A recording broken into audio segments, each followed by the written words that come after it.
갈라디아서 5장 24절 말씀입니다. 그리스도 예수의 사람들은 육체와 함께 그 정욕과 탐심을 십자가에 못 박았느니라. 아멘. 세상의 모든 사람과 다른 사람이 그리스도 예수의 사람들입니다.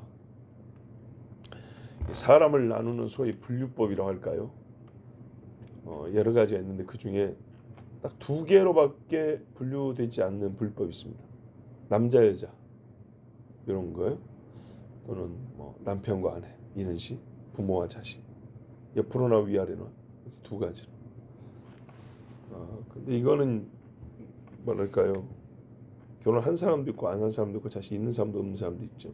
남자 여자는 모든 사람이 다 포함되죠. 이렇게 포괄적으로 전체로 볼 때 하여튼 둘 중에 하나로 나누어야 돼요. 예수 믿는 사람, 안 믿는 사람 이렇게 나눠집니다. 이렇게 크게 나눴으면 뭔가 차이가 있어야겠죠. 그때 믿는 사람의 그리스도인의 아주 큰 특징 그리고 고유하고 반드시 있어야 되는 그 특징이 바로 오늘 이 말씀입니다. 그리고 이거는 영원한 차이입니다. 그렇죠? 그리스도인으로서 영원히, 비그리스도인으로서 영원히 살기 때문에 물론 회개하고 주님께 돌아올 수 있다는 것을 부정하는 것이 아니고요. 그런 상태일 때 한 행동은 영혼의 가치를 가진단 말입니다. 어떤 영원한 차이 특징이냐? 그리스도인은 육체와 함께 정과 욕심, 욕정들, 욕망들 좀 다르게 표현한 겁니다. 사실 같은 말이죠. 정과 욕심이란 말. 못 박았다. 십자가에 못 박았다. 정욕과 탐심 십자가에 못 박았다. 근데 이제 이 선언이잖아요. 그래 눈이라 해버렸으니까. 약간의 의심이라기보다는 자신 없음. 이 모든 사람이 있을 겁니다. 내가 진짜 그랬나? 그런 거죠. 나는 그렇지 못한데. 라는 어떤 이 양심의 소리가 누구나 들립니다.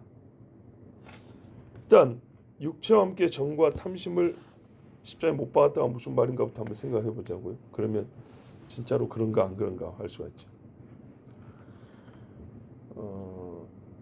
나 지금 여러분 우리 몸 움직이면서 살고 있죠. 십자가에 못 안 박은 상태입니다. 근데 왜 십자가에 못 박았다 그러지? 내가 뭐 그리스도인이 아닌가? 아닌데 저기 그리스도인도 못 안 받고 지금 걸어 다니고 있는데. 그러니까 여러분 이게 물리적인 문제가 아닌 거죠. 그렇죠? 진짜 나무에다 대고 손에 못을 박았다 그런 말이 처음부터 아닌 겁니다. 뒤에 정과 욕심을 생각하기 전에 육체를 못 박았다. 함께 못 박았다 했으니까 육체가 먼저예요. 먼저. 육체가 못 박힘으로써 육과 함께 있는 욕망들이 못 박혔다 이런 말이거든요. 근데 실제로 육체가 못을 안 박혔단 말이죠. 이제 이거는 물리적으로 박았다는 얘기가 아니고 어떤 말이냐면 의식, 컨셔스니스, 이 의식의 문제, 혹은 우리 이제 마인드라고 하잖아요. 이 생각의 문제. 그런 차원에서 봐야 되는 거예요. 또 이 증거가 뭐냐면 박혔다가 아니에요. 박혔다 그랬으면 누가 나를 박아주는 거잖아요. 근데 박았다 하니까 자기 자신이란 말이죠. 봐보세요. 내가 내 몸을 실제로 못 박는다 하더라도 하나가 남아요. 못 박은 그 손을 어떻게 박을 거예요? 그죠? 정말 극심한 고통을 참을 수 없지만 참았다 치도 나도 한쪽 손은 박고 발은 박을 수 있어요. 이거 망치든 손 어떻게 할 거예요? 다 못 박죠. 못 박았다. 내가 했다는 건데 결국에는 못 박아요. 그러니까 이게 물리적 차원의 문제는 아니다. 그리고 정과 욕심이라는 게 추상적인 관념이잖아요. 존재하긴 하지만 손에 잡히는 게 아니에요. 이건 물에 못을 박을 수가 없어요. 귀신도 천사도 존재하지만 못을 박을 수 없는 존재들이죠. 그런 것처럼 사랑도 실제로 있지만 컵처럼 이렇게 잡을 수 있는 게 아니란 말이죠. 이런 걸 어떻게 못을 박아요? 그러니까 이 말은 실제로 나무에다 대고 쇠못을 박았다는 얘기 아니고 뭔가 죽었다, 억제되고 있다, 제어되고 있다는 그걸 얘기합니다. 그런데 실제로 우리가 살면서 욕심이 전혀 없습니까? 있죠. 욕망이 다 실제 없어졌습니까? 아, 그렇게 생각하고 살아야지. 아, 나는 예수와 함께 나의 욕심은 죽었어 했는데 왜 자꾸 끌리는 거야?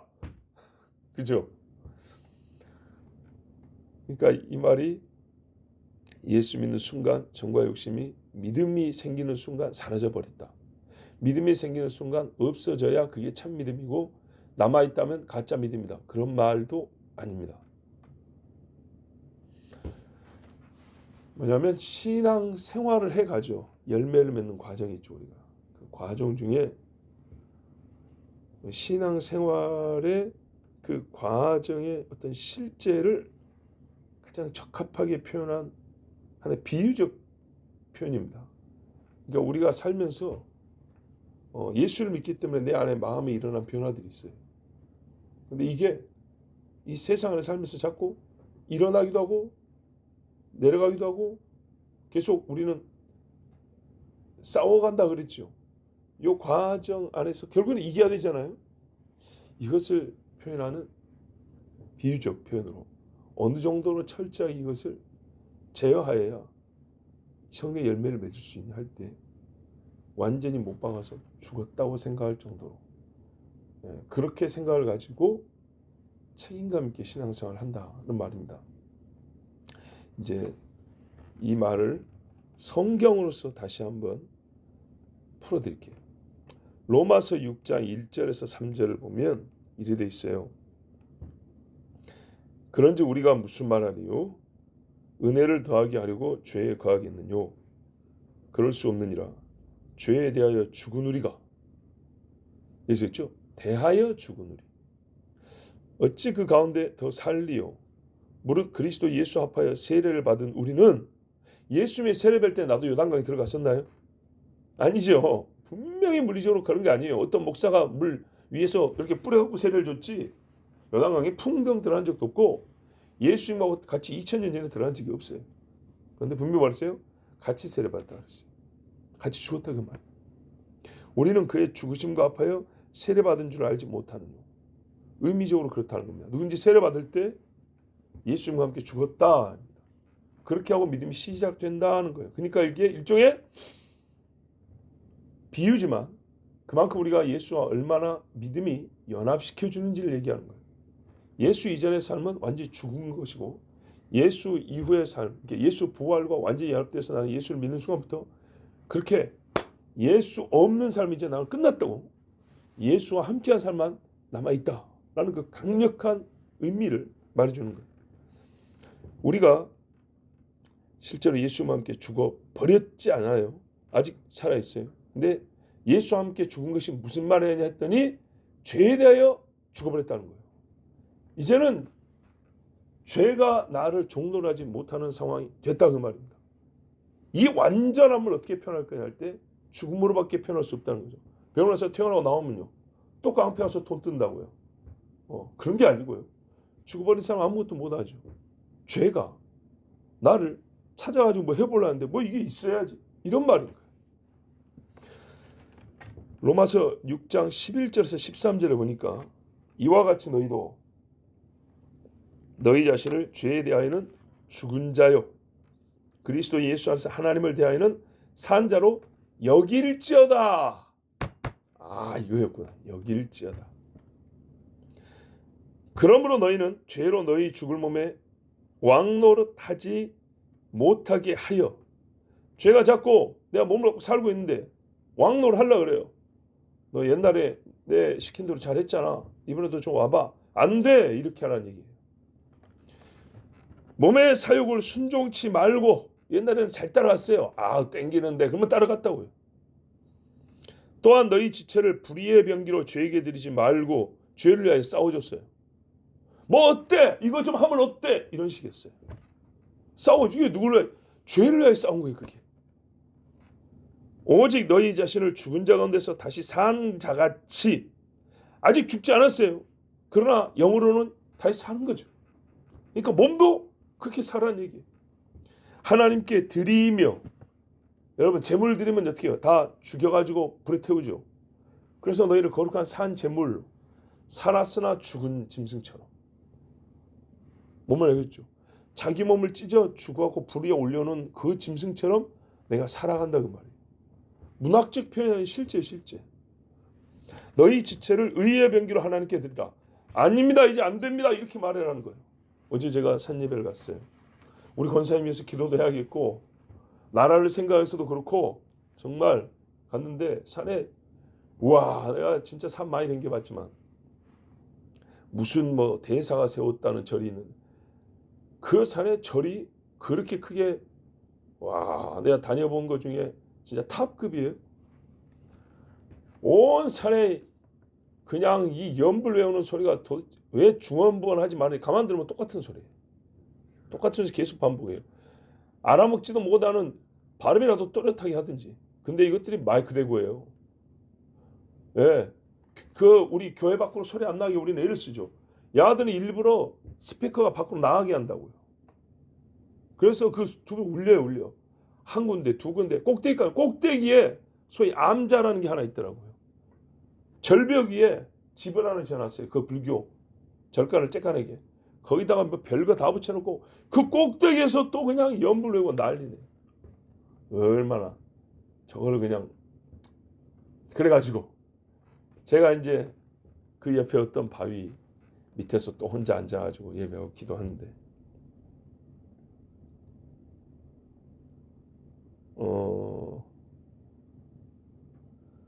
주여 까먹어 버렸네요. 중요한 이야기를 해야 되는데 그 절 설명하다가 까먹어 버렸네. 하여튼 그리고 이제 나는 정말 처음 시작한 게 그거잖아요. 나라를 위해서 기도한다고 시작했고 교회를 위해서 기도한다고 시작했는데 올라와 보니까 온 산천이 다 귀신한테 잡혀 있고 귀신의 종도라는 거 보고 하나님 높이는 소리를 내가 여기서 울려 퍼뜨려야겠다. 이 산천 추목에 이제 그런 나름대 사명감이 있어요. 내려와서 이제 식당에서 밥을 먹는데 나 기도하려고 밥을 먹었단 말이에요. 근데 그 식당 주인 사장님 한 분 있고 그게 동네 아저씨인데 형님이라고 부르는 이제 사장은 한 50대로 보이고 그 아저씨는 한 60대로 보여요. 둘이 대화를 하는데 갑자기 제사 이야기를 하면서 교회가 그러면 안 돼. 천주교가 그러면 안 돼. 이슬람을 따라가야 돼. 뭐 아무튼 자질구레한 얘기들인데 자기들 나름대로 그러면 안 돼와 그래야 돼가 있더라고요. 막 얘기를 하면 가만 참고 그냥 밥 먹고 올라다가 요거는 그냥 지나면 안 되겠어요. 그래서 사장님들 제가 혹시 기도하는 거 보시고 지금 그런 말씀하세요 했더니 아니래요. 아니라 그러면서 제가 그랬죠. 우리 사장님들이 그래야 돼, 그러면 안 돼 그러지만 그래야 돼, 아니 그러면 안 돼라고 말씀할 때는 뭐가 본질적으로 그래야 되는 것인지에 대한 기준을 갖고 하셔야 됩니다. 그걸 알아야 지금 잘못됐다고 말할 수 있을 거 아니에요. 처음의 기준이 뭔지 아십니까? 이제 그러면서 몇 마디 했어요. 상당히 그 민망하고 멋쩍은 얼굴 표정으로 이제 좀 바뀌었죠. 왜냐하면 손님 밥 먹는데 옆에서 어쨌든 나를 불편하게 한 거 아닙니까? 그런 이제 몇 마디를 했는데 그 천주교 다닌다는 분이 있었어요. 근데 이 사장도 뭘 지적을 안 했냐면 얘기 들어보니까 교회를 욕하면서도 자기가 이해가 안 되는 부분도 하나 있다고 얘기를 하더라고요. 저한테 얘기한 게 아니라 본인들끼리 얘기할 때. 아니 교회인데 천주교는 그렇다 치고 가고 교회인데 제사상을 쳐놓고 그 앞에서 예배를 하더라. 자기가 생각해도 이해가 안 된다. 여러분 이런 짓을 하면 안 되겠죠. 그죠? 얼마나 희한한 것도 봤냐면 저 옛날에 부목사 때 그 돌아가신 분이 담배를 잘 피웠는 모양인지 그 집 아들이 향로에다 담배를 하나 꼽아놨어요. 피워가지고 자기 아버지 담배 좋아했는지 딱 꼽아 제사상 쳐놨어요. 그리고 교인들이 왔는데 거기서 예배하라는 거예요. 근데 어떻게 해요? 유족들을 불쾌하게 하면 안 되죠. 그 자리에서 또 예배한다고 쪼그려 앉아가지고 진짜 그런 거야말로 그러면 안 되는 거예요. 근데 그분들이 보세요. 얼마나 뭘 잘 모르는가. 이슬람은 사원에 들어갈 때 손 씻고 들어간대. 그래서 교회나 절이나 다 손 씻고 가야 된대. 그래야 된대. 이건 뭐 예의도 없고 뭣도 없고. 손 안 씻고 밥 먹었다고 바리새인들이 뭐라 했죠. 이제 바리새인은 아니지만은 그만큼 굉장히 그런 지엽적인 문제는 자기들의 의를 세우지만 우리 신앙의 본질은 모르는 거죠. 그래서 제가 이제 몇 마디 대답하기 어려운 말도 좀 했지만 하여튼 믿는 사람으로서 우리 신앙을 잘 모를 뿐만 아니라 그렇게 불이한 표현과 말로서 이 대적하는 그걸 어제는 참을 수가 없었어요. 그래서 이제 진짜 몇 분 이야기를 했어요. 다른 손님들도 오니까 몇 분 이야기가 나왔는데 안 했으면 제가 마음이 굉장히 괴롭고 하나님 앞에 정말 죄송할 뻔했어요. 보세요. 너희 지체를 의의 병기로 드리라 그랬어요. 우리가 다윗이 말입니다. 그냥 좋게 나는 군인도 아니니까 그냥 형님들 먹을 거 하나 좀 주고 옷이나 갈아입고 주고 가면 되지. 그러면 되는데 남아가지고 꼭 싸울 이유를 지가 만들었단 말이에요. 물론 또 여기는 실제 전쟁터였고 우리 삶에서 가까운 사람들과 그냥 좋게 지내기 위해서 가만히 입 다물고 있는 거 그렇게 처음에는 온유해야 되고 우리가 또 뭡니까? 오래 참음도 있어야 되죠.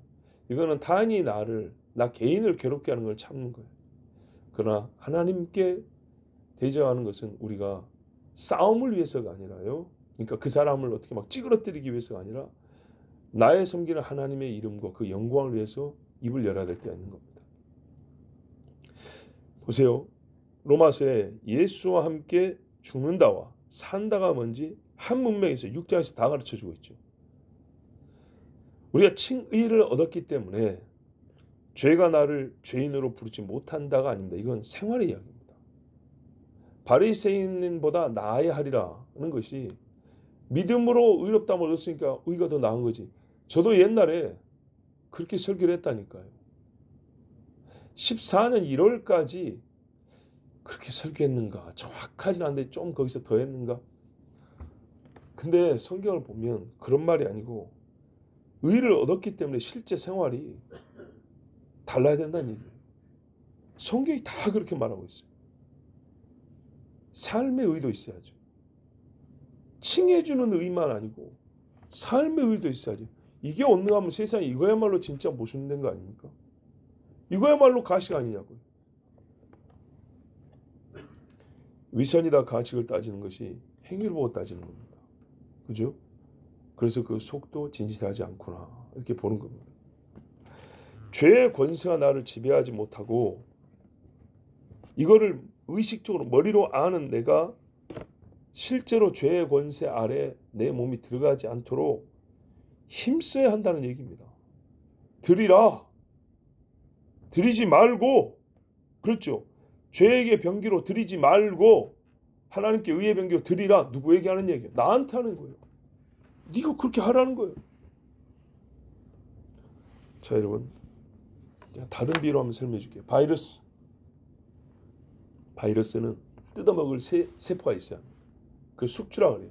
붙어 살 게 있어야 바이러스도 살죠. 지 혼자 날아다니면서 못 삽니다. 아시죠? 그래서 기생충 맹키로 뜯어먹을 세포가 있어야 돼요. 그 숙주라 하는데 죄가 바이러스라고 하면 이게 뜯어먹을 죄인이라는 몸뚱아리가 있어야 되는데 없어요. 그런 겁니다. 죄가 나를 먹이로 삼거나 숙주로 삼지 못하게 하라입니다. 성경에 전부 다 하라입니다. 하라. 그리고 그게 당연하기 때문에 그랬느니라 이렇게 선언을 해버린 겁니다. 자 예전에도 우리 어법에 대해서 말씀했죠. 뭐해? 군대에서요. 뭐해? 이것도 명령이지만 여러분 우리가 누굽니까? 그럼 어떻게 해요? 지가 알아서 해요. 뭐니다라고 했잖아요. 거기에 명령 어법이 아니어도 명령보다 더 강력한 행위 추진의 힘이 있어요. 네? 우리가 누구야? 부대입니다. 그러면은 그 다음부터는 알아서 하는 거예요. 그렇게 하는 거예요. 훈련해도 힘들어도 참는 거예요. 참아 이 새끼들아. 그게 아니에요. 네? 그거는 진짜 수준 낮은 군인들한테 하는 얘기예요. 내 전 존재가 다 그리스도와 연합되었다면 이제 육체하는 일이 성령만 쫓아서 행하기로 작정하고 우리의 모든 힘을 거기 쏟는 거예요. 마음을 다하고 힘을 다하고 뜻을 다하고 보이시죠? 쏟는 거예요. 실제로 내 삶을 그렇게 우리의 지속적인 관심과 힘씀이 오로지 하나님의 의를 나타내기 위한 것만이 되어야 한다는 얘기입니다. 그걸 어느 정도냐? 옛적에 죄진데 얼마나 힘을 썼어요. 죽었다 못 박았다. 새 사람이 되어서 그 새 사람이 새 힘으로 어디다 쓸 거냐? 마음을 어디다 쓸 거냐? 오직 하나님께 영광이 되고 이 성령의 문명에 따르면 성령의 열매 맺는 데만 쏟는다 그 말이에요. 거기다가 그리고 어제도 말씀드렸지만 그렇게 힘 안 쏘면 열매 못 맺습니다. 씨를 뿌려서 열매 맺기까지 그냥 시간이 간다고 나오는 게 아닙니다. 자, 새 사람으로서 그리스도와 함께 산다는 의식이 나를 지배하게 한다. 그리스도의 생각, 사고는요 어디에 묶여 있습니까? 여러분 우리의 소망은 땄줄로 묶여져 가지고 그리스도라는 땄에 묶여져 있습니다. 그래서 땄이 딱 박히면 배는 못 움직이죠. 히브리서에 말했어요. 예수께서 우리의 소망에 닻이 되어서 성소에 들어가서 딱 박혀 있다고 그랬어요.